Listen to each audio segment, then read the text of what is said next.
I pressed my palm against the cool marble counter of Bellecourt, trying to steady myself as another wave of nausea washed over me. The scent of garlic and fresh basil from the kitchen should have been comforting, but instead it made my stomach churn. 4 months pregnant and barely keeping it together, I couldn't afford to show weakness. Not here, not when this job was the only thing standing between me and complete destitution. The elegant dining room stretched before me, all cream-colored linens and crystal chandeliers casting warm light over tables that cost more to reserve than I made in a week. I adjusted my black uniform for the 100th time today, making sure the loose-fitting fabric concealed the small bump that had started to show. The weight of my grandmother's silver locket felt heavy against my chest, a reminder of better times when I didn't have to choose between paying rent and buying groceries. Aria, Table 12 needs water refills, and the VIP section just seated the Morrison party, Sophia whispered as she breezed past me, balancing a tray of expensive wine glasses. Her dark eyes held a hint of concern as they flicked over my pale complexion. "You sure you're feeling all right?" I nodded quickly, grateful for her friendship but not ready to share my secret with anyone. Sophia was kind, but in a place like this, information traveled fast, and I couldn't risk losing this job. Just tired. Long shift. The lie came easily, though exhaustion was only part of it. The real weight I carried was fear. Fear that Marcus would find me. Fear that my carefully constructed new identity would crumble. Fear that I'd never truly be free from the man whose name I still legally bore. 3 months since I'd fled our penthouse in the middle of the night with nothing but a suitcase and my grandmother's jewelry, and I still jumped at unexpected sounds. "The Morrison party is asking for the 2015 Barolo," Marco called from behind the bar, his voice carrying the stress that always appeared when important clients arrived. As the floor manager, he took every VIP service personally, and his anxiety was contagious. "The one we keep in the private cellar. Can you grab it?" I made my way through the restaurant's maze of elegantly appointed rooms, past the intimate alcoves where power brokers made deals over $1,000 bottles of wine. The private cellar was in the basement, accessed through a narrow staircase behind the main kitchen. My feet ached in the practical black flats I'd bought at a discount store, such a contrast to the designer heels that used to fill my walk-in closet. The cellar was cool and quiet, lined with ancient brick, and filled with the rich scent of aging wine. I found the Barolo easily enough. After years of hosting Marcus's business dinners, I'd developed an unwanted expertise in expensive wines. As I climbed back up the stairs, the bottle carefully cradled in my arms, I could hear the low murmur of conversation growing louder from the main dining room. "Aria!" Marco's voice was sharp with urgency as I emerged from the cellar. "Table 12 needs immediate attention. Mr. Santoro's party has arrived." The name sent an unexpected chill down my spine, though I couldn't place why. Italian surnames were common enough in this upscale restaurant, but something about the way Marco said it, with a mixture of respect and nervous energy, made me pause. I'd learned to trust my instincts about dangerous men. I smoothed down my uniform and approached Table 12, a corner booth in the restaurant's most exclusive section. The lighting here was more intimate, designed to offer privacy for the kind of conversations that required discretion. As I rounded the corner, wine bottle still in hand, I caught sight of broad shoulders in an impeccably tailored charcoal suit. He was facing away from me, dark hair perfectly styled, one hand gesturing as he spoke in a low voice to his companion. Something about his posture, the confident way he occupied space, made my steps falter. I'd known men like this before. Men who commanded rooms simply by existing in them. "Good evening, gentlemen," I began, my voice professionally pleasant as I approached their table. "I have your Barolo here, and I'll be taking care of you this evening." The man in the charcoal suit turned toward me, and the world seemed to tilt on its axis. Storm gray eyes met mine, and recognition hit like a physical blow. Time slowed to a crawl as I took in the sharp angles of his face, the slight scar that ran along his left temple, the full lips that had once whispered promises against my skin. Axel Santoro, The man whose bed I'd fled from 6 months ago after a single night that had changed everything. The man whose child I was carrying, though he had no way of knowing it. The man I'd convinced myself I'd never see again. His eyes traveled over my face with the same intensity I remembered, taking in my pale complexion, the way I clutched the wine bottle like a lifeline. For a moment, neither of us spoke. The restaurant's ambient noise faded to a distant hum as memories crashed over me. His hands in my hair, the way he'd looked at me like I was something precious, the gentleness that had surprised me after Marcus's cruelty. "Aria," he said softly, my name a caress on his lips. His companion, a thin man with calculating eyes, glanced between us with obvious curiosity. I forced my professional smile back into place, though my hands were trembling slightly. "Mr. Santoro, welcome to Bellecourt. Would you like me to pour the wine?" Something flickered in his gray eyes. Amusement, perhaps, or something more dangerous. He gestured to the empty chair across from him. "Please sit. We have much to discuss." "I'm working," I managed, though my voice sounded strange to my own ears. "I can't." "You can," he interrupted, his tone leaving no room for argument. It wasn't cruel, but it carried an authority that made something deep in my chest respond despite my fear. "Sit, Aria." The restaurant seemed to hold its breath around us. I was acutely aware of Marco hovering near the bar, probably wondering why I wasn't following protocol with such an important client. Sophia shot me a curious glance from across the room. But all I could focus on was Axel's unwavering gaze, the way he watched me like a predator who'd found prey that had been missing for far too long. My legs moved without my permission, carrying me to the chair he'd indicated. I set the wine bottle down with careful precision, hyper-aware of every movement under his scrutiny. His companion cleared his throat and excused himself, leaving us alone in the intimate booth. "You disappeared," Axel said simply, his fingers tracing the rim of his wineglass. 6 months ago. No word, no explanation. One day you were in my bed. The next you were gone. Heat flooded my cheeks at his blunt reference to our night together. It was complicated. My situation was complicated, he repeated, his tone neutral. Yes, I'm sure it was. Married to Marcus Blackwood, I imagine most things were complicated. The casual way he said my husband's name made my blood freeze. Of course he knew. Men like Axel Santoro made it their business to know everything about everyone they encountered, especially women they'd slept with. Soon-to-be ex-husband, I corrected automatically, then immediately regretted giving him any information. His eyebrow arched slightly. "Ah, so you finally left him. Good. He wasn't worthy of you." The matter-of-fact way he dismissed Marcus, a man who had terrified me for 3 years, sent a shiver down my spine.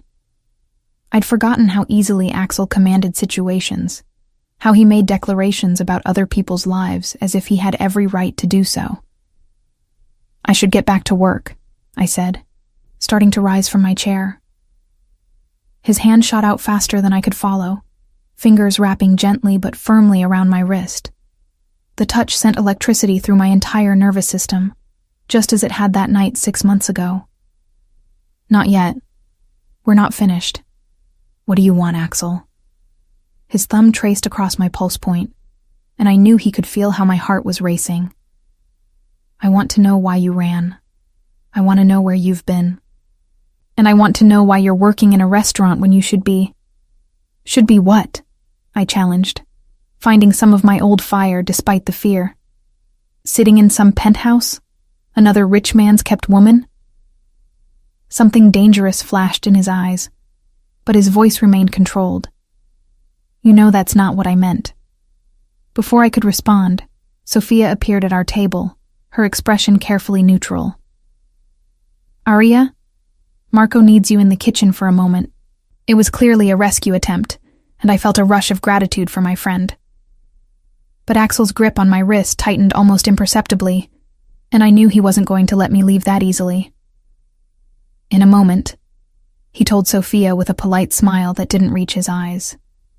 She hesitated, glancing between us uncertainly, then retreated with obvious reluctance. "You're scaring her," I said quietly. "Good.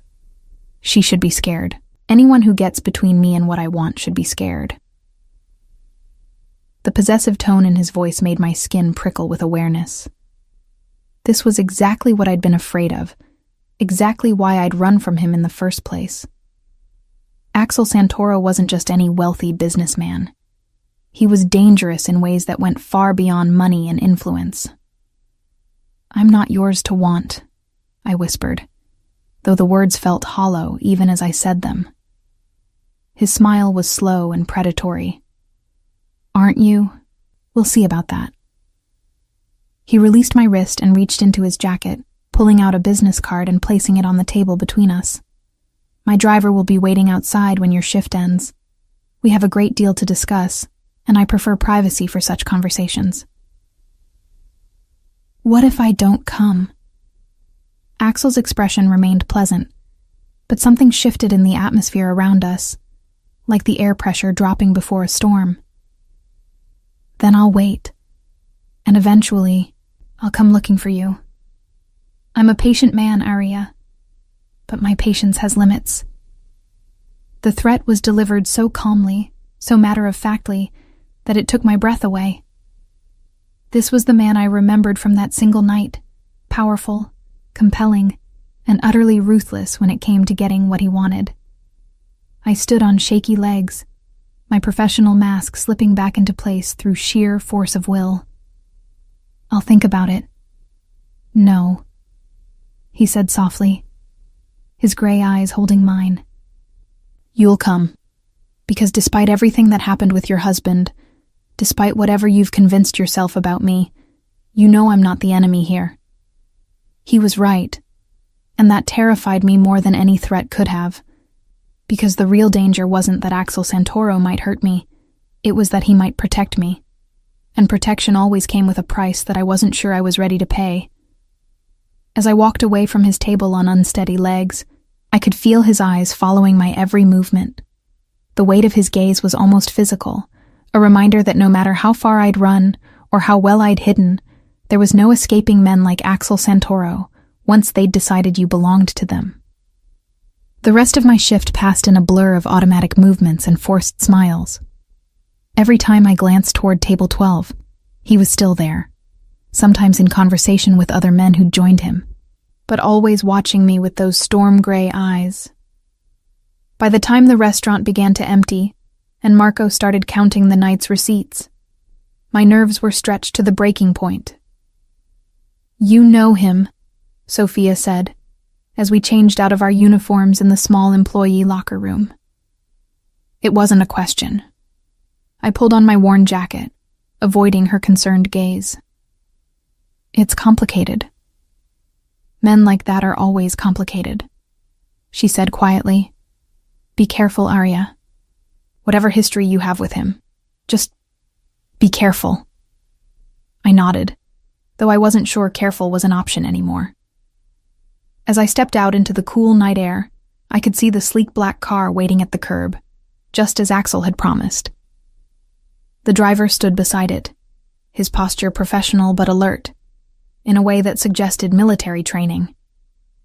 For a moment, I considered walking past the car, taking the subway home to my tiny studio apartment and pretending this night had never happened. But even as the thought crossed my mind, I knew it was futile. Axel had found me once. He'd find me again. And next time, I might not have the luxury of a public place and witnesses. The driver opened the rear door as I approached, his expression carefully neutral. "Ms. Matthews," he said, using the surname I'd taken when I fled my old life. "Mr. Santoro is waiting." The interior of the car was warm and luxurious, all soft leather and gleaming chrome. Axel sat in the far corner, his jacket removed and his tie loosened, looking more relaxed than he had in the restaurant. But I wasn't fooled by his casual posture. Predators were often most dangerous when they appeared to be at rest. "Thank you for coming," he said as the car pulled smoothly into traffic. "I wasn't entirely certain you would." "You didn't really give me a choice," I replied, settling into the seat across from him and trying to project more confidence than I felt. "There's always a choice, Arya. But some choices have consequences you're not prepared to face." The car moved through the city streets with the fluid grace of expensive engineering, and I found myself wondering where we were going. The tinted windows made it impossible to see our destination, and that uncertainty made my pulse quicken with anxiety. "Where are you taking me?" "And somewhere we can talk without interruption. Somewhere safe." Safe.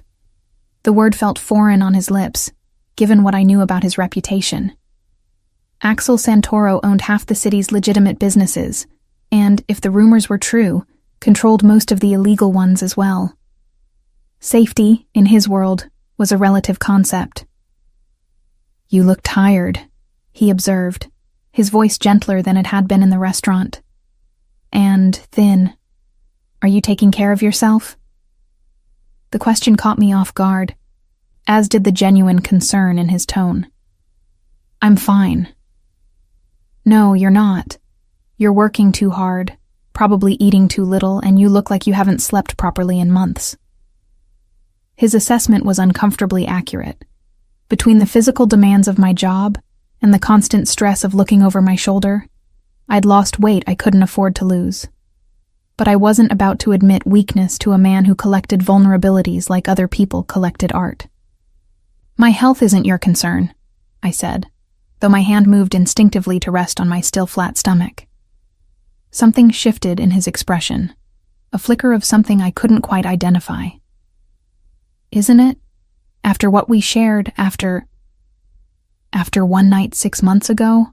I interrupted, desperation making my voice sharper than I intended. "That doesn't give you any rights over my life, Axel." He was quiet for a long moment, studying me with those penetrating gray eyes. When he finally spoke, his voice was soft and absolutely certain. "We'll see about that." The car was slowing now, turning into what appeared to be an underground garage.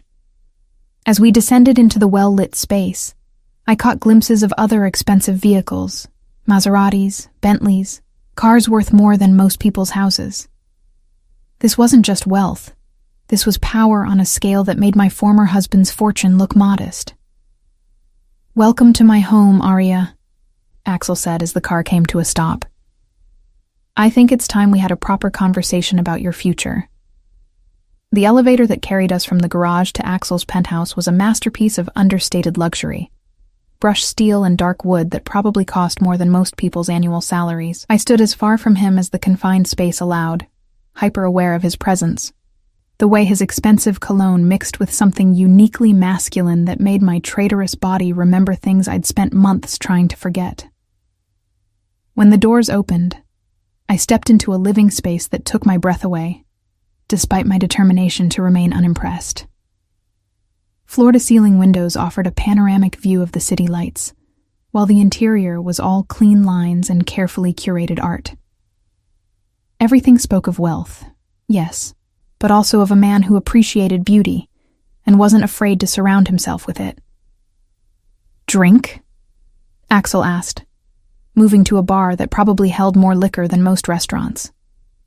His movements were fluid, controlled, like a predator comfortable in his territory. "I don't drink," I said automatically, then cursed myself for the admission. He didn't need to know about the pregnancy, didn't need any more ammunition to use against me.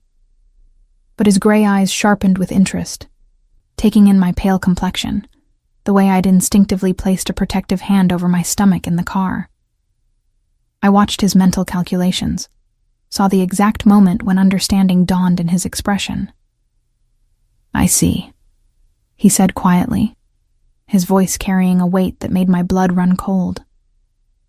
"And when were you planning to tell me?" "Tell you what?" I tried to bluff, but we both knew it was useless. He moved closer, each step deliberate and predatory. "Don't insult my intelligence." "Arya, you're pregnant. The question is whether it's mine or your husband's." The casual way he laid out my most closely guarded secret made my knees weak.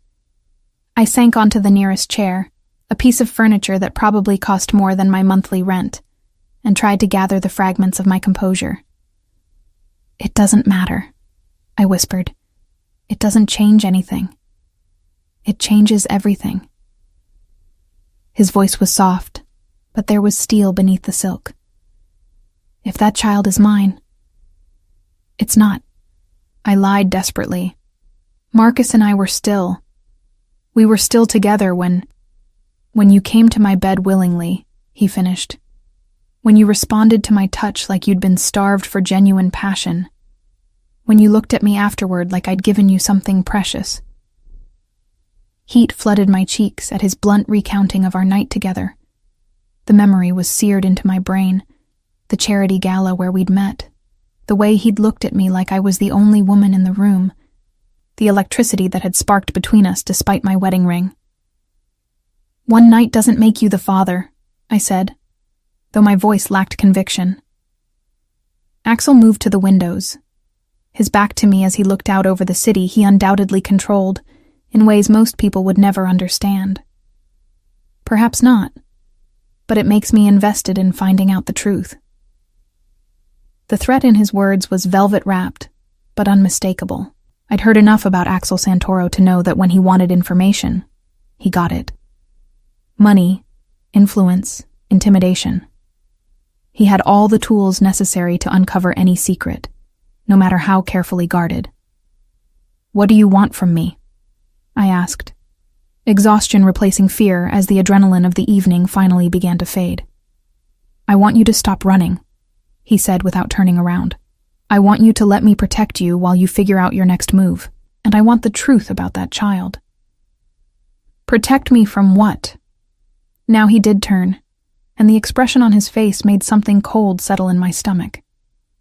"From Marcus Blackwood, who's been looking for you since the day you disappeared. From the private investigators he's hired to track you down. From the fact that your carefully constructed new identity won't hold up under serious scrutiny." My hands began to shake as the implications of his words sank in. "How do you know about..." "I know about everything, Arya. Your new social security number, your fake references, the cash payments you've been making for rent. It's all very clever, but it's also temporary. Men like your husband don't simply let their possessions walk away." The casual way he referred to me as Marcus's possession made anger flare bright and hot in my chest. "I'm not anyone's possession." "No," he agreed, moving closer with that predatory grace. "You're not. But Marcus doesn't see it that way, and neither do the men he's hired to find you." He reached into his jacket and pulled out a manila folder, setting it on the coffee table between us. "Open it." With trembling fingers, I flipped open the folder and immediately wished I hadn't. Photographs spilled out, images of me walking to work, entering my apartment building, shopping for groceries, all taken from a distance with a telephoto lens, all clearly recent. "These were taken by a private investigator named Coleman," Axel said, his voice matter-of-fact. "He's good at his job, but he's not the only one Marcus has looking for you. There are others, and they're getting closer." I stared at the photos, my carefully constructed sense of security crumbling around me. "How did you get these?" "I have ways of knowing things. The important question is what you're going to do now that you know the truth." My mind raced through possibilities, all of them terrifying. If Marcus found me, if he dragged me back into that gilded prison he called a marriage, I'd never escape again. And the baby. My hand moved protectively to my stomach. He'd use my pregnancy as another chain to bind me to him. "I'll run again," I said, though even as the words left my mouth, I knew how hollow they sounded. "With what money? To where? How long do you think you can stay ahead of men with unlimited resources?" Axel's voice was gentle but relentless. "You're tired, Arya. You're pregnant and alone and running on fumes. How much longer can you keep this up?" He was right, and we both knew it. The money from selling my grandmother's jewelry was almost gone. My job at the restaurant barely covered basic expenses, and the stress of constantly looking over my shoulder was taking its toll on both me and the baby. "What exactly are you proposing?" I asked quietly. "I'm proposing that you stop running and let me handle this situation. You move in here, where you'll be safe and protected. You get proper medical care for the pregnancy, and in return, I become your kept woman," I finished bitterly. Something dangerous flashed in his gray eyes. "You become mine, yes, but not kept, Arya. Cherished, protected, valued in ways your husband never valued you." The intensity in his voice made something flutter in my chest, a dangerous warmth that I couldn't afford to feel. "And if the baby isn't yours, then it will be mine anyway," he said simply. "Because you will be mine, and what's yours becomes mine as well." The possessive certainty in his tone should have terrified me. Instead, it sent a shiver of something that felt disturbingly like relief down my spine. After months of being alone, of fighting every battle by myself, the idea of someone else taking on the burden was almost overwhelming in its appeal. "I need time to think," I said, though we both knew what my answer would be. The photos scattered across the coffee table were proof that my illusion of safety had been just that, an illusion. "Of course," Axel said smoothly. "But while you're thinking, you'll stay here tonight. It's late, and after seeing those photos, I'm not comfortable with you returning to your apartment alone." Before I could protest, he pressed a button on what looked like an antique side table, and moments later, an elegantly dressed woman appeared from somewhere deeper in the penthouse. "This is Elena," Axel said. "She manages my household. Elena, this is Arya. She'll be staying in the blue guest suite tonight." Elena's assessment of me was quick but thorough, taking in my cheap clothes and obvious exhaustion.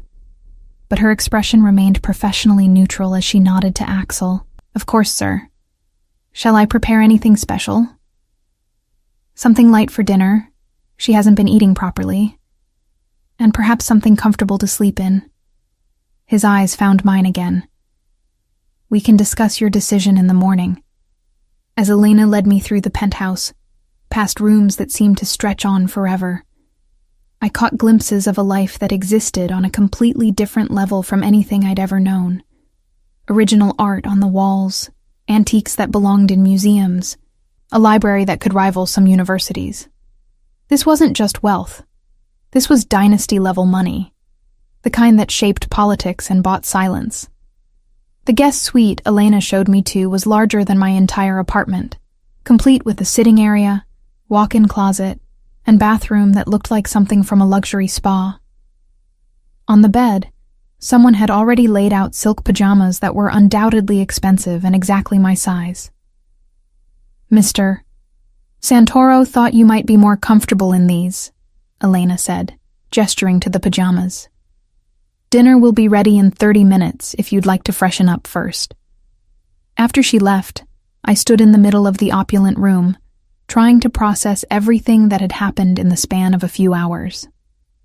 This morning, I'd been a struggling waitress trying to stay invisible.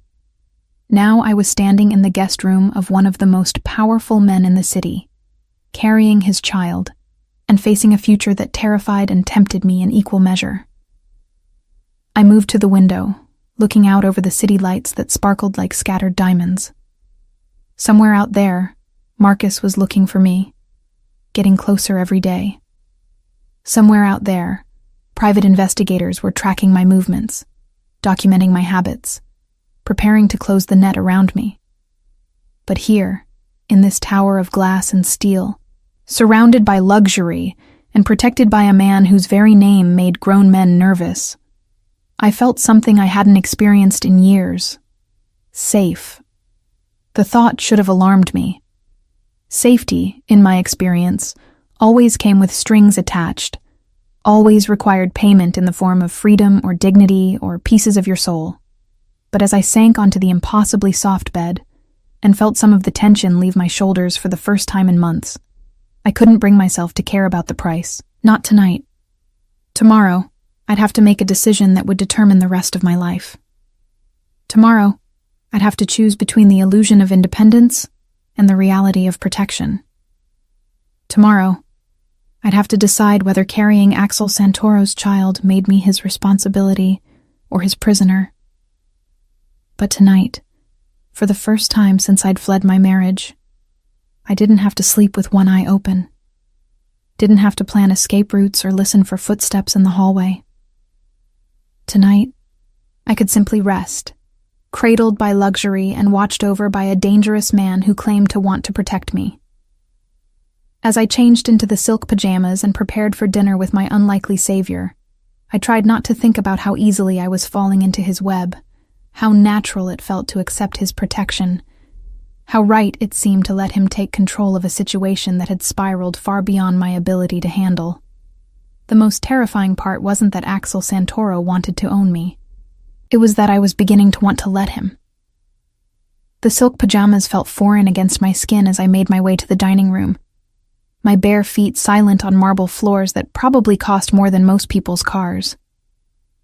I'd spent 20 minutes staring at myself in the bathroom mirror, trying to reconcile the woman looking back at me with the terrified runaway I'd been just hours earlier.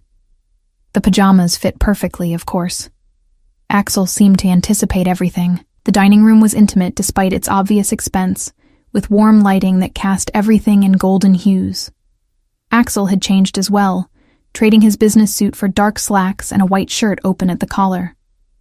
The casual look should have made him seem less dangerous, but instead it revealed the powerful lines of his throat, the hint of dark hair at his chest, reminders of the night that had created the life growing inside me. "You look better," he observed as I took the seat across from him. "More rested." "It's amazing what a shower and clean clothes can do," I replied, accepting the glass of sparkling water Elena placed before me. The woman moved with silent efficiency, serving what looked like a carefully prepared light meal designed for someone whose stomach couldn't handle rich food. "Elena used to be a nurse," Axel said, noticing my surprised look at the perfectly suited meal. "She has experience with pregnant women who aren't eating properly." Heat flooded my cheeks. "You told her?" "I told her you were under stress and needed special care. Elena is very discreet." He cut into his own meal with precise movements. "She's been with my family for 15 years. Loyalty is well compensated in my household." The casual mention of loyalty and compensation sent a chill down my spine. Everything with Axel came back to ownership, to binding people to him through obligation and debt. I wondered what price Elena had paid for her position, what freedoms she'd surrendered for security. "This is delicious," I said, taking another bite of what tasted like the most perfectly prepared chicken I'd ever had. My traitorous stomach, which had been rejecting most food for weeks, seemed to approve of whatever magic Elena had worked in the kitchen. "You need to gain weight," Axel said bluntly, "for the baby's health, if not your own." The direct reference to my pregnancy made me set down my fork. "We need to discuss this." "Yes, we do." He leaned back in his chair, those storm-gray eyes studying me with unsettling intensity. "When was your last period?" The clinical directness of the question made me flinch. "That's very personal." "Aria." His voice carried a warning that made something deep in my chest respond despite my indignation. "We're long past the point of false modesty." "When?" I closed my eyes, doing the math I'd done 100 times before. "Early January. The baby would be due in October." "Our night together was February 14th, he said quietly. "Valentine's Day, very romantic, considering the circumstances." The irony hadn't been lost on me. Fleeing to another man's bed on the day meant to celebrate love. But what was supposed to be a single night of rebellion against my husband's control had become something much more complicated. Marcus and I were still. I began, then stopped. The lie felt too heavy to voice. "No," Axel said firmly. You told me that night that he hadn't touched you in months. You said you felt invisible in your own marriage. The memory of my confession made shame burn in my throat. I'd been vulnerable that night, broken by years of emotional abuse, and desperate for someone to see me as more than Marcus's perfect trophy wife. Axel had listened to my whispered confidences with an intensity that had made me feel precious, valued.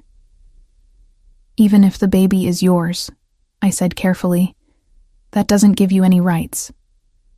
Something dangerous shifted in his expression. Doesn't it? In my world, Arya, a man protects what belongs to him, and a child with my blood belongs to me absolutely. I don't belong to you, I whispered, though the words felt less certain each time I said them. Not yet, he agreed. But you will, because you're intelligent enough to recognize that you don't have any other viable options. He was right, and we both knew it. The photos scattered across his coffee table were proof that my carefully constructed new life was an illusion that could shatter at any moment. But admitting defeat felt like stepping off a cliff into unknown darkness. What would it look like? I asked quietly. This arrangement you're proposing.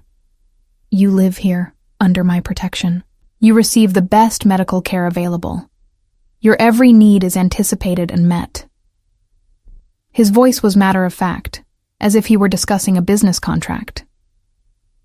In return, you accept my authority in matters relating to your safety and the baby's well-being. And my freedom? Freedom is an illusion for someone in your position. The question is whether you prefer the illusion of freedom while hiding in shadows, or the reality of security within boundaries I set. The brutal honesty of his assessment made my chest tight. You make it sound like a business transaction. Isn't it? He leaned forward, his gaze intense. You need protection and resources. I need. He paused, seeming to choose his words carefully. I need to know that what's mine is safe. What if I say no? Axel was quiet for a long moment, swirling the wine in his glass. When he spoke, his voice was soft, but absolutely certain. Then I'll have my men escort you safely back to your apartment tonight. And tomorrow, I'll have Coleman and his team picked up and questioned about their employer's whereabouts. Marcus will lose his best leads on finding you. That's not an answer. It's the only answer you're going to get. I don't make threats, Arya.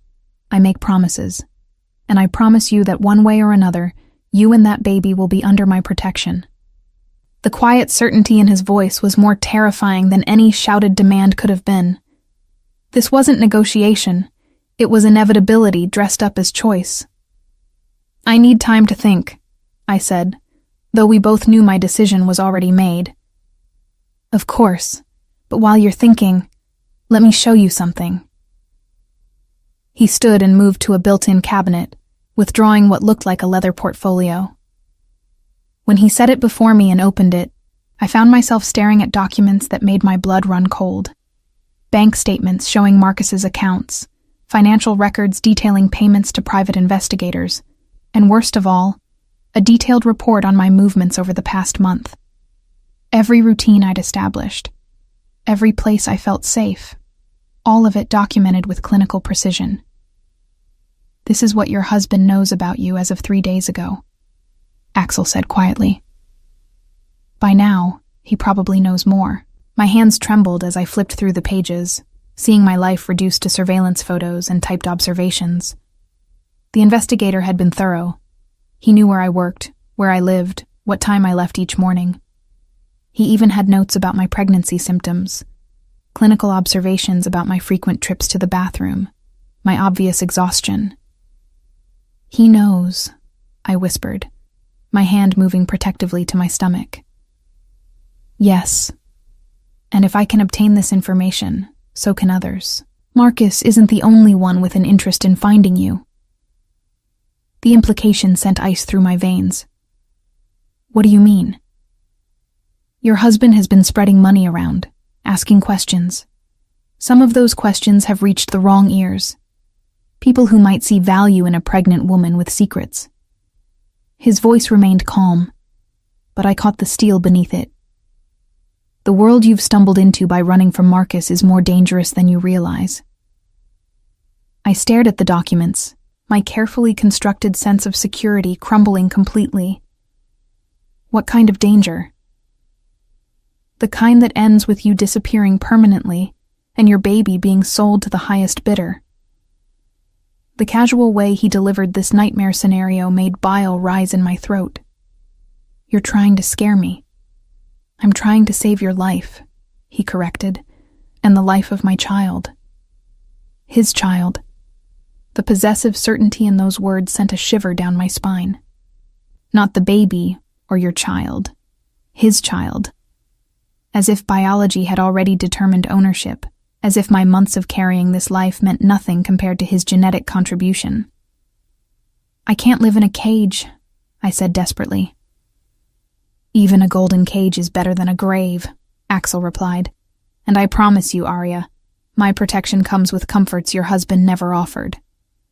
As if summoned by his words, Elena appeared with dessert, something light and beautifully presented that my improving appetite actually wanted. The timing felt too convenient, a reminder that in Axel's world, every detail was controlled, every comfort calculated to achieve a desired result. Think about it tonight, Axel said as I mechanically ate the dessert. But understand that delay increases the danger. Every day you remain exposed is another day for Marcus or his hired help to close the distance. After dinner, Elna showed me back to the guest suite, where she'd laid out additional clothes for the morning, designer pieces that fit perfectly and must have cost more than I made in a month. The casual display of wealth and preparation made it clear that Axel had been planning this encounter, that finding me at the restaurant hadn't been coincidence. How long has he been watching me? I asked Elena impulsively. The older woman paused in her efficient preparation of the room. Mr. Santoro is very thorough when something interests him, she said diplomatically. He doesn't like to leave things to chance. And I interest him? Something almost like sympathy flickered in Elena's eyes. You carry something he values, miss. That makes you very interesting indeed. After she left, I stood at the floor-to-ceiling windows, looking out over the city that stretched endlessly in all directions. Somewhere out there, Marcus was orchestrating his search for me, probably growing more frustrated and dangerous with each passing day. Somewhere out there, other predators were circling, drawn by the scent of vulnerability and secrets. But here, 40 floors above the chaos, surrounded by luxury and protected by a man whose very name made grown men nervous, I felt something I'd almost forgotten existed. Hope. The thought terrified me. Hope was dangerous for someone in my position, a luxury I couldn't afford. But as I changed back into the silk pajamas and slipped between sheets that probably cost more than my monthly rent, I couldn't shake the feeling that maybe, just maybe, I'd found something more valuable than freedom. I'd found sanctuary. The last thought before sleep claimed me was of Axel's hands on my body that night 6 months ago, the way he'd touched me like I was something precious instead of something owned. If I accepted his protection, would those hands ever touch me again? And more terrifyingly, did I want them to? As consciousness faded, I could have sworn I heard footsteps in the hallway outside my door, the quiet sound of someone standing guard. Whether it was protection or imprisonment, I was too exhausted to care. For the first time in months, I slept without nightmares. I woke to sunlight streaming through windows I didn't recognize, confusion clouding my thoughts for several seconds before the events of the previous night came rushing back. The silk pajamas, the opulent guest room, Axel's casual declaration of ownership over my unborn child. It all felt surreal in the gentle morning light. A soft knock at the door interrupted my disorientation. "Come in," I called, pulling the covers higher around my chest. Elena entered carrying a silver tray laden with what looked like the most perfect breakfast I'd ever seen. Fresh fruit arranged like artwork, pastries that smelled like heaven, and coffee that made my mouth water despite my pregnancy-induced aversion to most scents. "Good morning, miss," she said, setting the tray on the small table by the window. "Mr. Santoro asked me to let you know he's had to step out for business, but he'll return this afternoon to discuss your decision." The casual way she mentioned my decision made it clear that everyone in this household understood exactly what was happening. I wasn't a guest. I was a woman being courted for a very specific purpose, and the outcome was considered inevitable. "What time is it?" I asked, noticing how bright the sunlight was. "Nearly 11. You needed the rest." Elena's assessment was clinical, but not unkind. "Your body is under considerable stress." As if to prove her point, my stomach chose that moment to growl audibly. The smell of fresh food was overwhelming after months of surviving on whatever cheap meals I could afford. I found myself moving toward the tray before I'd consciously decided to eat. "The fruit is local," Elena said, pouring coffee into a delicate china cup. "And I've prepared the coffee very mild. Caffeine isn't good for the baby." The casual reference to my pregnancy should have annoyed me, but instead I felt an unexpected relief. After months of hiding my condition, of pretending everything was normal while my body changed in ways I couldn't control, there was something liberating about being in a space where the truth was acknowledged. "Elena," I said as she prepared to leave, "how long have you worked for Mr. Santoro?" She paused, her expression carefully neutral. 15 years, as he mentioned. "Do you?" I struggled to find the right words. "Do you like working for him?" Something shifted in her demeanor, a softening around the edges that made her seem more human and less like a perfectly programmed servant. "Mr. Santoro saved my life," she said simply. "My daughter was very sick, needed surgery that my insurance wouldn't cover. He paid for everything, gave me this position, made sure we had security. And in return? In return, I'm loyal. Completely and without question." Her eyes met mine directly. "He doesn't ask for what he hasn't earned, miss. And he protects what he values." After Elena left, I ate breakfast while trying to process the implications of her words. Everything about Axel's world seemed to operate on this principle of earned loyalty, of protection in exchange for absolute devotion. It should have felt sinister, but there was something almost medieval in its honesty. No pretense of equality, just a clear understanding of power and obligation. I was examining the clothes Elena had left for me. Designer pieces in exactly my size. Tasteful, but expensive, when I heard voices in the hallway. Male voices, speaking in low tones that carried an undercurrent of tension. Against my better judgment, I moved closer to the door, straining to hear. "Found her apartment this morning, tossed completely, but she wasn't there." "How many men did Blackwood send?" "At least 3, maybe more. Professional job. They knew exactly what they were looking for." My blood turned to ice as the implications sank in. Marcus had found my apartment. The fragile sanctuary I'd built over months of careful planning was gone, violated by men who'd probably torn through my few possessions looking for clues about where I might run next. Any sign they found anything useful? Hard to tell. Place was small. Didn't take long to search. But they left bugs behind, probably hoping she'd come back. I pressed my hand to my mouth, stifling a gasp. If I'd gone home last night instead of coming here, I would have walked directly into their trap. The thought of Marcus's men waiting in my apartment, of what they might have done to extract information about my plans, made my knees weak. The voices moved away, but not before I heard one final exchange that made my heart stop. "Boss wants the building watched anyway, in case she tries to retrieve anything." "What about the job at the restaurant?" "He's handling that personally." I sank onto the bed, my mind racing through the implications. Not only had Marcus found where I lived, but he knew where I worked. By now, he'd probably questioned Marco, Sophia, anyone who might have information about my routines or relationships. The careful life I'd built was unraveling completely. A soft knock interrupted my spiraling thoughts. "Miss?" Elena's voice was concerned. "Are you all right?" I opened the door to find her holding a phone, her expression grave. "Mr. Santoro would like to speak with you." With trembling fingers, I accepted the phone. Axel's voice was calm, but carried an undercurrent of controlled fury that made something deep in my chest respond with awareness. "You heard?" he said without preamble. "Some of it. They found my apartment." "Yes, and your workplace. I'm afraid your former life no longer exists, Arya. The question now is whether you're ready to accept the new one I'm offering." The finality in his words should have terrified me, but instead I felt a strange sense of relief. The decision had been taken out of my hands by circumstances beyond my control. I was no longer choosing between freedom and security. I was choosing between security and destruction.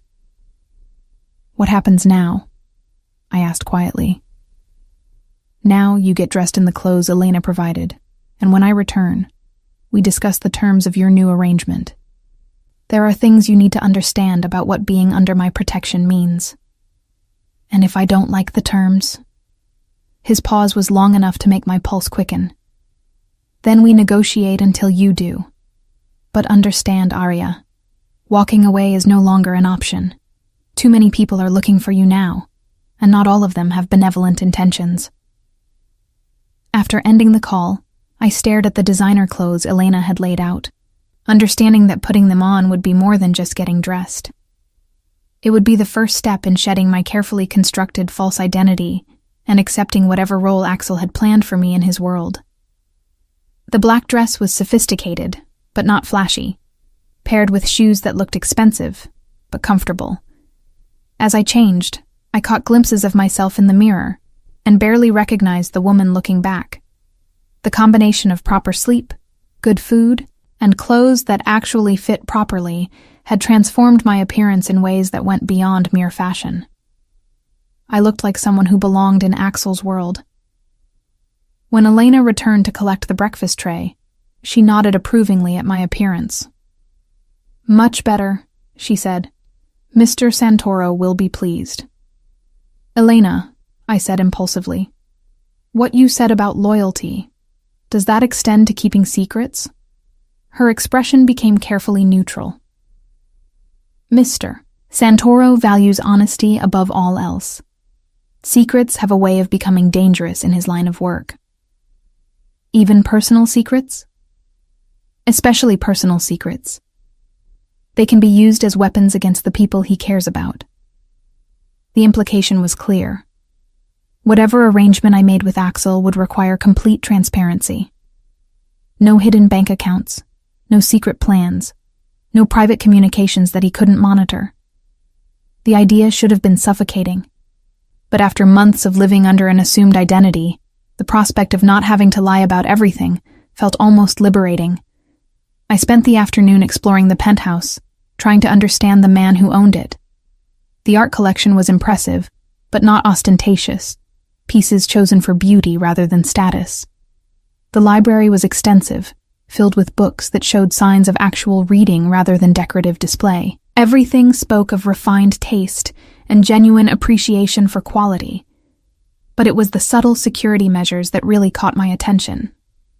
Cameras positioned discreetly throughout the space, reinforced glass that was clearly bulletproof, locks that required both keycards and biometric scanners. This wasn't just a home. It was a fortress designed to protect against very specific threats. The reality of what I was accepting began to sink in as I noticed these details. Axel's protection came with the kind of security measures that suggested real danger. Enemies who wouldn't hesitate to use violence to achieve their goals. By accepting his offer, I wasn't just trading freedom for security. I was stepping into a world where security was necessary for survival. When Axel returned late that afternoon, I was sitting in his library, reading a first edition of Jane Austen that probably cost more than most people's cars. He stood in the doorway for a moment, taking in the sight of me curled up in one of his leather chairs, and something in his expression made my breath catch. "You look like you belong here," he said quietly. "Do I?" I closed the book carefully, hyper-aware of its value. "I'm not sure I know where I belong anymore." He moved into the room with that predatory grace, settling into the chair across from mine. The formal business attire was gone, replaced by casual slacks and a shirt that emphasized the powerful lines of his body. This was Axel at home, relaxed, but still completely in control. "You belong wherever you're safest," he said. "And right now, that's here, with me." "Because you say so?" "Because the alternative is unacceptable." His voice hardened slightly. "I spoke with your former manager at the restaurant today. 3 men came in asking questions about you. Description, schedule, personal relationships. Marco was smart enough to claim ignorance, but they weren't the type to be easily discouraged. The thought of those men intimidating Marco and Sophia made guilt twist in my stomach. Are they safe? For now.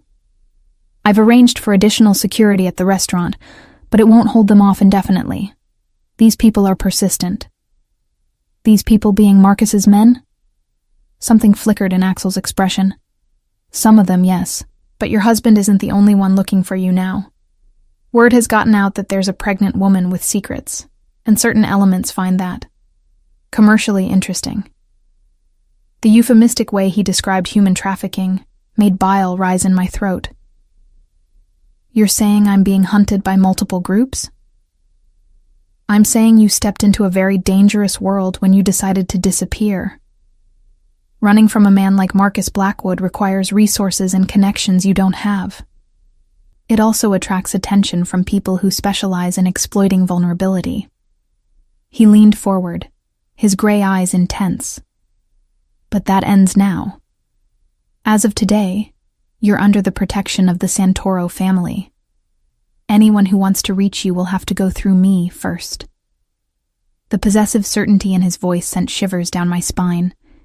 This wasn't just an offer of help. It was a claiming, as definitive as a brand burned into skin. "What does that mean, exactly, being under your protection?" "It means you live here, in safety and comfort. It means any threat to you becomes a threat to me, and I respond to threats with overwhelming force. It means your needs are anticipated and met before you have to ask." "And in return?" His smile was slow and predatory. "In return, you give me your complete honesty and trust. You accept my authority in matters of security. And you acknowledge that the child you're carrying is mine to protect and provide for." The terms were exactly what I'd expected, but hearing them stated so bluntly still made my chest tight. "And if the baby isn't yours?" "Then it becomes mine through your acceptance of my protection. Biology is only one form of claim, Arya. There are others that run much deeper." Before I could respond, Elena appeared in the doorway. "Sir, dinner is ready when you are." "Thank you." Axel stood, extending his hand to me. "Shall we? We can continue this discussion over a proper meal."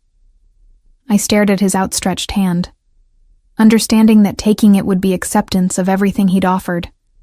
Protection, luxury, security, all of it conditional on my surrender to his authority. But the alternative was a world where men hunted me for profit, where my child could be sold to the highest bidder, where every moment was borrowed time before the net closed completely.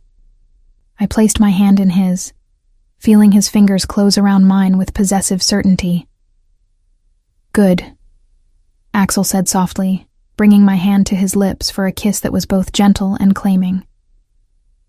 "Welcome to your new life, Arya." The first month of my new life passed in a haze of luxury that felt almost narcotic in its completeness. Axel had been true to his word. Every need was anticipated before I could voice it.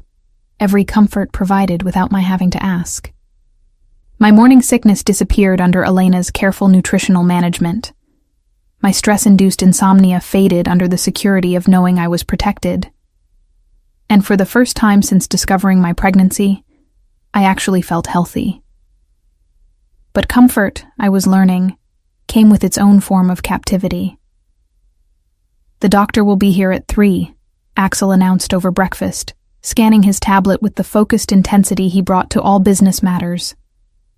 "Dr. Castellano is the best obstetrician in the city. She'll be handling your care from now on." I looked up from the perfectly prepared eggs Benedict that had become part of my daily routine. Don't I get a say in choosing my own doctor? His gray eyes met mine over the tablet, and I caught the flash of something that might have been amusement.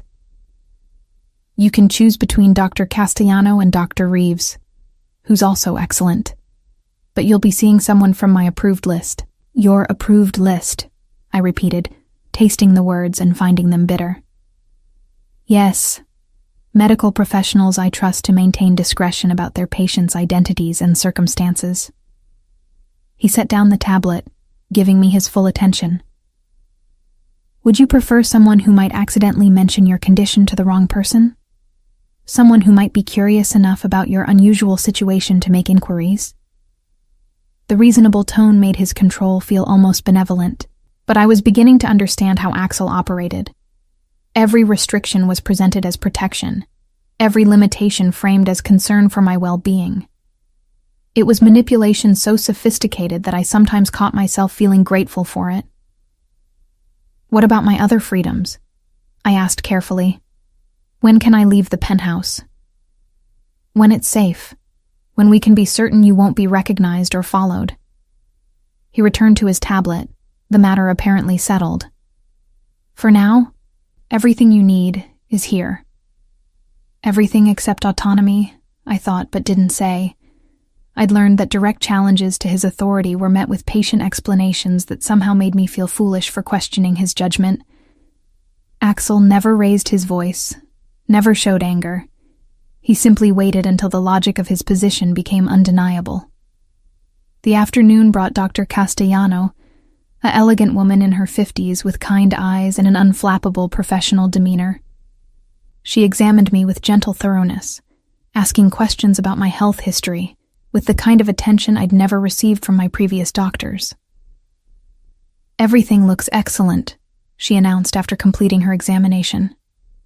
"The baby is developing normally. Your blood pressure is much improved from what I'd expect given your recent stress levels, and you've gained back the weight you needed."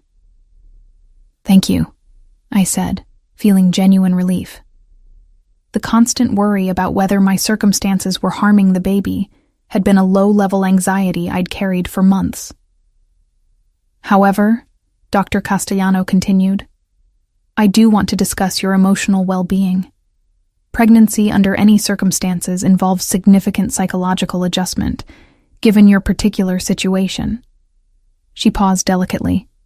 "My particular situation? Ending one relationship and beginning another while pregnant can be emotionally complex. Have you considered counseling to help process these changes?" I glanced toward the door, knowing Axel was somewhere in the penthouse, probably listening to every word through whatever surveillance system monitored the rooms. "I'm adjusting well enough." Dr. Castellano's expression suggested she wasn't entirely convinced, but she made notes on her tablet without pushing the issue. "If you change your mind, I can recommend several excellent therapists who understand discretion." After she left, I found Axel in his office, speaking rapid Italian into his phone. When he saw me in the doorway, he concluded his conversation and gestured for me to enter. "Satisfied with Dr. Castellano?" he asked. "She's very professional." I settled into one of the leather chairs across from his desk, noting how the afternoon light streaming through his windows cast everything in golden hues. "She suggested counseling." "Did she? And what did you tell her?" "That I'm adjusting fine." I met his gaze directly. Should I have said something else? Axel leaned back in his chair, studying me with that unsettling intensity. "You should have said whatever felt honest to you. I have no interest in forcing you to pretend contentment you don't feel. Don't you? Because it seems like you have strong opinions about most aspects of my life." I have strong opinions about your safety and the baby's health. Your emotional state is more complex. The careful way he chose his words made me lean forward. What do you mean? I mean that I want your happiness, Arya, but I won't sacrifice your security to achieve it. If you need to talk to someone about the adjustments you're making, I can arrange for appropriate counseling. But it will be with someone I trust.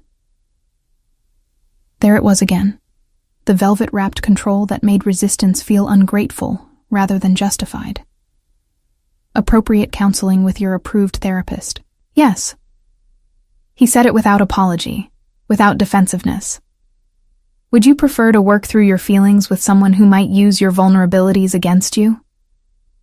Before I could answer, his phone rang. The caller ID made his expression shift to something colder, more focused. "Excuse me," he said, answering in Italian. I didn't speak the language, but I caught enough words to understand this wasn't routine business. Axel's tone grew sharper, his questions more clipped. When he finally ended the call, the predator was fully visible beneath his civilized exterior. "What is it?" I asked, though part of me didn't want to know. "Marcus has escalated his search. He's offered a substantial reward for information about your whereabouts, and he's no longer being subtle about his methods of questioning." Ice flooded my veins.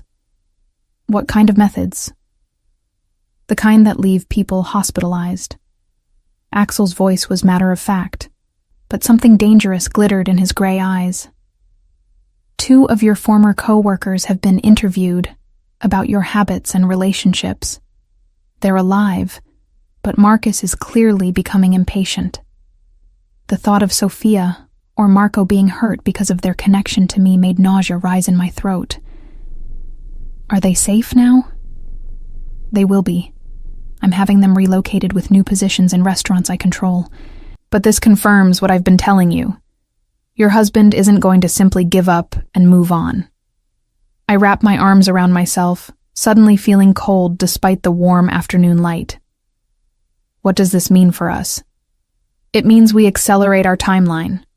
I'd hoped to give you more time to adjust before making our arrangement permanent, but circumstances are forcing my hand." "Permanent?" My voice came out smaller than I intended.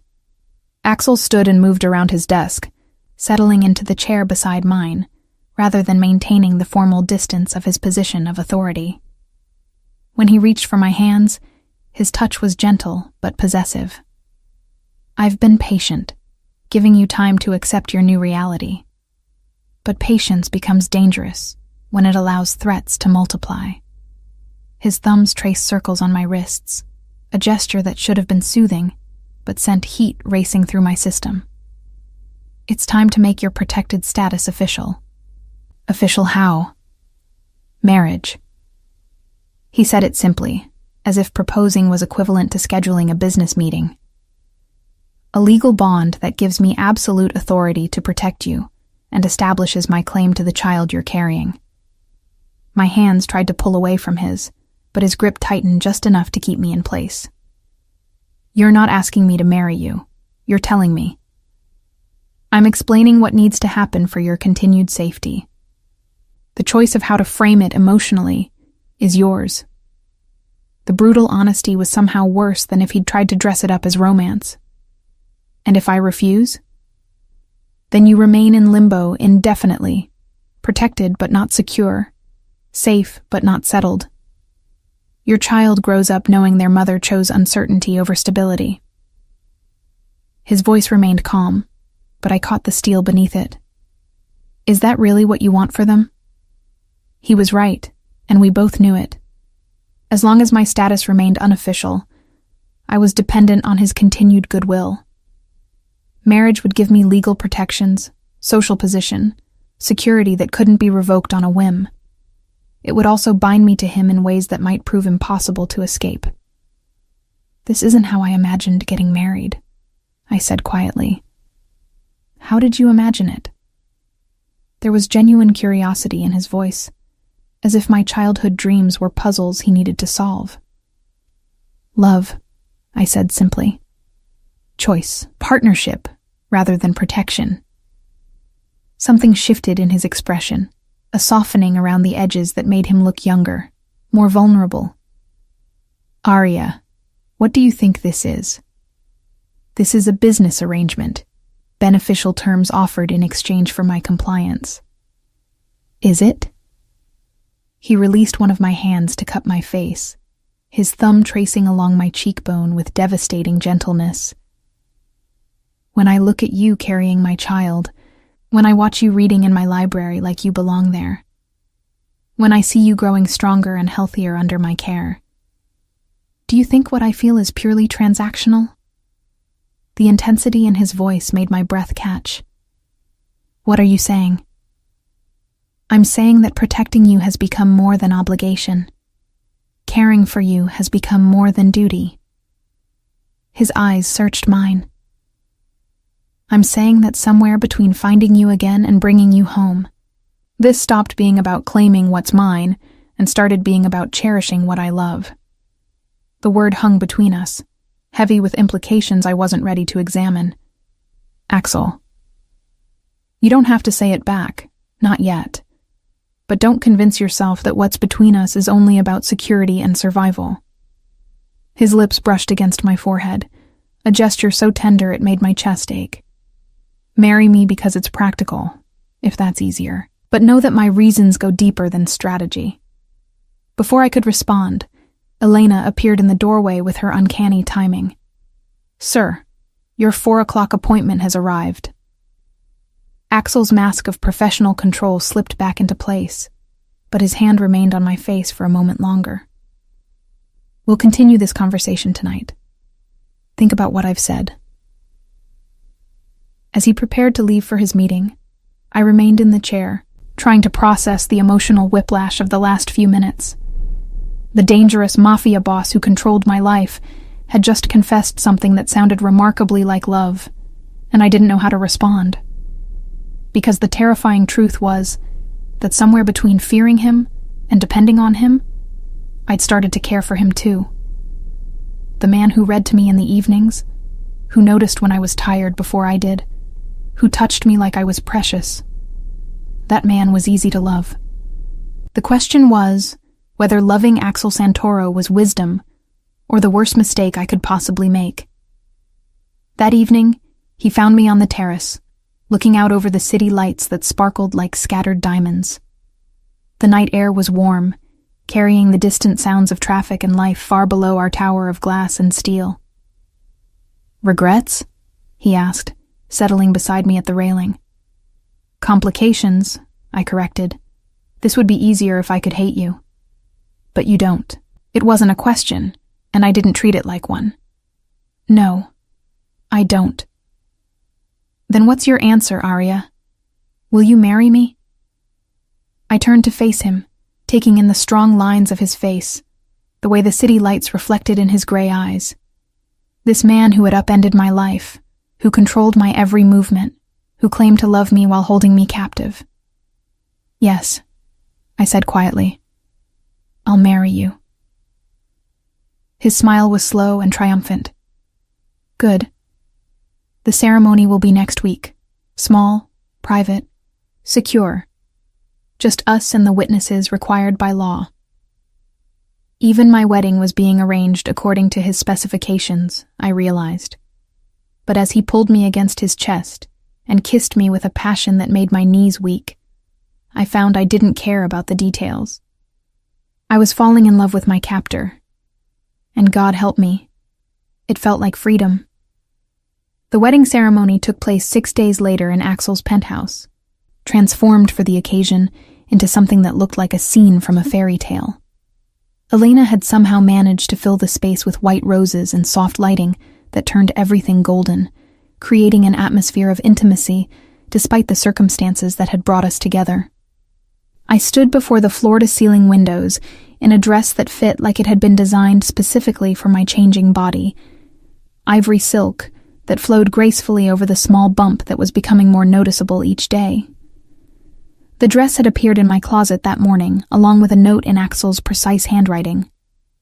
Something beautiful for something precious. The officiant was a distinguished older man, who asked no questions about our unconventional timeline or the obvious security presence throughout the penthouse. The two witnesses were Elena and Axel's lawyer, both of whom had signed extensive non-disclosure agreements. Everything about the ceremony screamed discretion and control.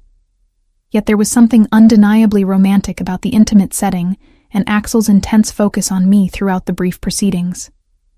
When he slipped the ring onto my finger, a flawless solitaire surrounded by smaller diamonds that caught the light with every movement, his voice was steady and certain. With this ring, I claim you as mine, Arya, forever. The traditional vows had been modified to reflect the reality of our arrangement, and when my turn came, I heard myself saying words I'd never expected to mean. With this ring, I accept your protection, your name, and your love. Love. The word felt foreign on my tongue, but as Axel's eyes darkened with satisfaction and something deeper, I realized it was becoming less foreign every day. The kiss that sealed our marriage was possessive and claiming, his hands framing my face like I was something infinitely precious. When we broke apart, I was Arya Santoro, bound to one of the most dangerous men in the city by law, and something that felt increasingly like genuine emotion. Mrs. Santoro, he murmured against my ear as the witnesses prepared the documents. How does it feel to be officially mine? Terrifying, I admitted honestly, and safer than I've ever felt in my life. His smile was slow and predatory. Good, because now anyone who wants to hurt you will have to kill me first. The reception was small, but elegant. Dinner for 4 in the penthouse's formal dining room, with conversation that carefully avoided any mention of the circumstances that had brought us together. Elena had outdone herself with the meal, and even Axel's lawyer seemed genuinely pleased by the union, toasting our mutual prosperity and happiness. It wasn't until later, when we were alone in what was now officially our shared bedroom, that the reality of what had just happened truly hit me. I was married to Axel Santoro. I carried his name, his protection, and his child. There was no going back from this choice, no escape clause in the vows we'd just exchanged. Having second thoughts? Axel asked, loosening his tie as he watched me stand frozen by the window. Third and fourth thoughts, I admitted. This is really permanent, isn't it? As permanent as I can make it. He moved behind me, his hands settling on my shoulders with possessive certainty. You're mine now, Arya. Legally, socially, completely. The possessive certainty in his voice sent shivers down my spine. And if I decide I made a mistake, his hands tightened slightly on my shoulders, then you'll discover that I'm very good at helping people change their minds. The velvet-wrapped threat should have terrified me, but instead it sent heat racing through my system. This was who Axel was, dangerous, controlling, absolutely ruthless when it came to protecting what he considered his. And somehow, despite every rational instinct, I found his possessiveness intoxicating rather than frightening.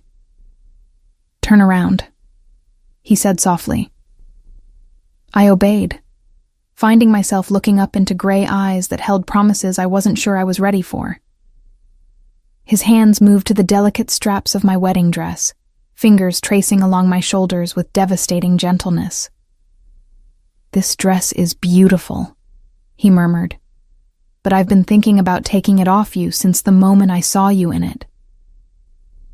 Axel, I began, though I wasn't sure whether I was protesting or encouraging. You're my wife now, he continued, his voice dropping to that low register that made something deep in my core respond with awareness. My wife, carrying my child, wearing my ring. His thumb traced along my bottom lip.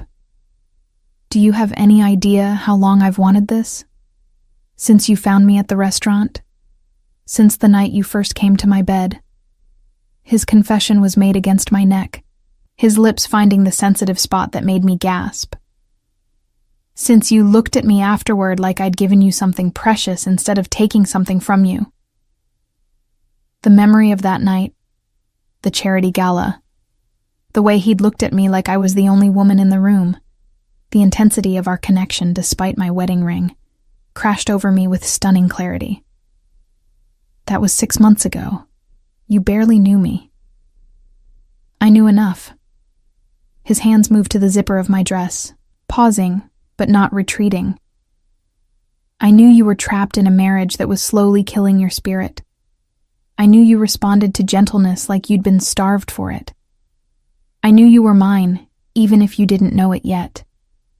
The dress pooled at my feet in a whisper of silk, leaving me vulnerable in delicate lingerie that Elena had somehow procured in exactly my size. Axel's gaze traveled over me with the intensity of physical touch, taking in the changes pregnancy had made to my body with obvious appreciation. Beautiful, he said simply. Perfect. I'm not perfect, I protested, suddenly self-conscious about my changing shape. You are to me. His hands spanned my waist, thumbs tracing along the small curve of my belly where his child grew. Especially like this. Carrying my baby, wearing my ring, finally where you belong. The possessive certainty in his voice made something flutter deep in my chest. And where do I belong? Here. With me. Always. His lips found mine in a kiss that was claiming and tender simultaneously. In my bed. In my home. In my life. What followed was a claiming in the truest sense, his hands and mouth learning every inch of me with possessive thoroughness. He touched me like I was something precious but owned, cherished but controlled. When he finally made me completely his, it was with a gentleness that belied his reputation and an intensity that left no doubt about his feelings. Afterward, as I lay against his chest listening to the steady rhythm of his heartbeat, he spoke words that changed everything. I love you, Arya. Not just as the mother of my child, not just as my wife, but as the woman who made me believe in something beyond power and control. I lifted my head to look at him, finding vulnerability in his gray eyes that I'd never seen before. You mean that? I mean every word. You've changed me in ways I didn't think were possible. I love you too, I whispered, the admission feeling like both surrender and victory. Even though you're impossible and controlling and completely overwhelming. His laugh was rich and genuine. Especially because I'm impossible and controlling and completely overwhelming. He was right, I realized.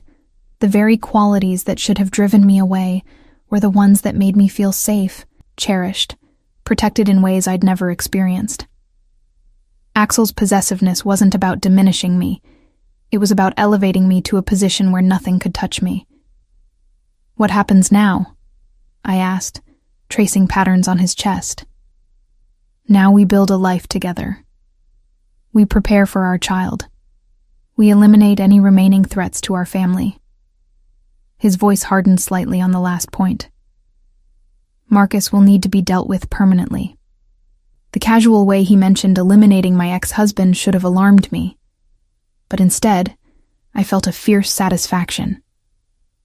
Marcus had terrorized me for years, had sent men to hunt me down, had threatened my unborn child. If Axel wanted to remove that threat permanently, I wasn't going to object. What about the other threats? The people who were interested in commercially exploiting me? Already handled. His tone carried a finality that suggested I didn't want to know the details. Anyone who showed interest in hurting you has received clear messages about the consequences of pursuing that interest. I should have been horrified by the implication of violence, by the casual way he discussed eliminating threats. Instead, I felt a deep, bone-level relief. For the first time in my adult life, I was protected by someone with the power and will to enforce that protection absolutely. No more running, I said softly. No more running, he agreed. No more hiding. No more fear. You're a Santoro now, and Santoros don't hide from anyone. As sleep began to claim me, wrapped in luxury and security I'd never imagined possible. I thought about the journey that had brought me here. From a terrified runaway working in a restaurant to the wife of one of the most powerful men in the city, it seemed impossible that my life had changed so completely in such a short time. But as Axel's arms tightened around me possessively even in sleep, I realized that impossible didn't mean wrong. Sometimes the most unexpected paths led to exactly where you were meant to be. 6 months later, I held our daughter in my arms while Axel looked down at both of us with an expression of such fierce love and protection that it took my breath away.